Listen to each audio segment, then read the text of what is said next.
Outside it was pouring rain, and inside it was pouring insults, and Dane had had enough. He stood listening to their grumbles, gripes, and personal attacks, trying to avoid the accusing stares of the graybeards, and all he wanted to do was run. Run away and hide from all the trouble and turmoil. Hide from his failures and his responsibilities. Hide from everything and everyone. Life had become a nightmare from which he couldn't escape. And it had only been a few short months since they had hailed him a hero. He heard a crack, and looking up saw Clint, his black-feathered raven, perched on a crossbeam high off the floor. Ah, his friend understood him. Dane watched as the bird hopped along the beam, drawing nearer the smoke hole in the center of the roof. Fixing Dane with a look, the raven flapped his wings and gave a scrawk as if to say, "Come on, let's fly." And out the hole he flew, disappearing into the great outdoors to spend his time and enjoy his freedom as he pleased, leaving Dane bitterly wishing that he could do the same.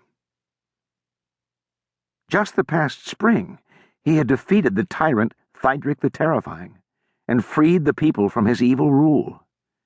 Did that not count for anything?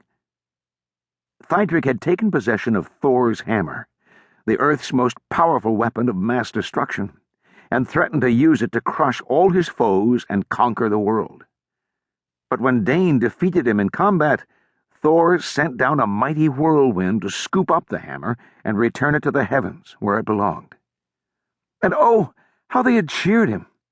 "Huzzah for Dane the Defiant!" they had shouted as they carried him on their shoulders.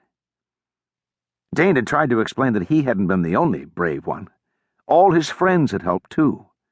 Jarl the Fair, Fulner the Stinking, Draught the Dim, and others.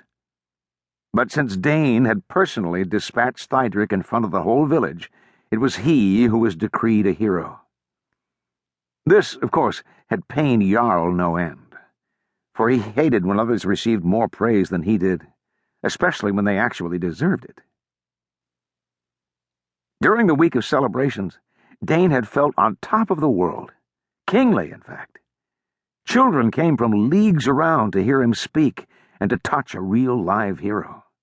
Women, too, had found him especially desirable. But the skies had darkened, and it had begun to rain. Not a light drizzle, either. A downpour. The black sky burst open, and down came a deluge. Night after night, day after day, the rain fell. Relentless torrents for weeks. The village became a river of mud. Instead of letting up, it got worse. Winds blew. Lightning tore open the sky, soon followed by earth-shattering booms of thunder. Thor's anger hurled earthward, or so the people believed. And then came hail, balls of ice as big as a baby's fist. Crops were flattened, thatched roofs caved in. Panicked villagers took cover under the overturned hulls of their boats. Frightened cows and goats stopped giving milk, and hens stopped laying.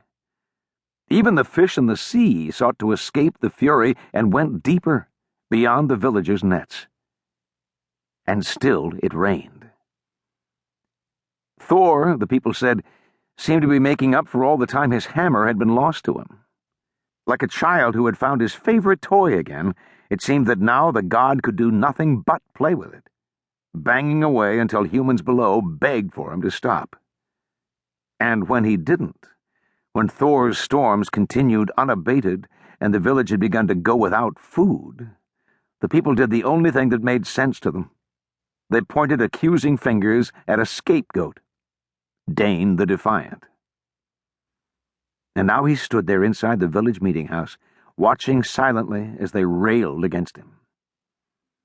The elders sat on benches in a wide circle round the fire in the center of the lodge, as the younger members of the community stood shoulder to shoulder behind them. Though smoke from the fire wafted up through the roof hole, the room was still thick with haze and abuzz with conversation. "If not for you, Thor wouldn't have his blasted hammer back," spat Gorm the Grumpy, shaking his fist. "You just had to be the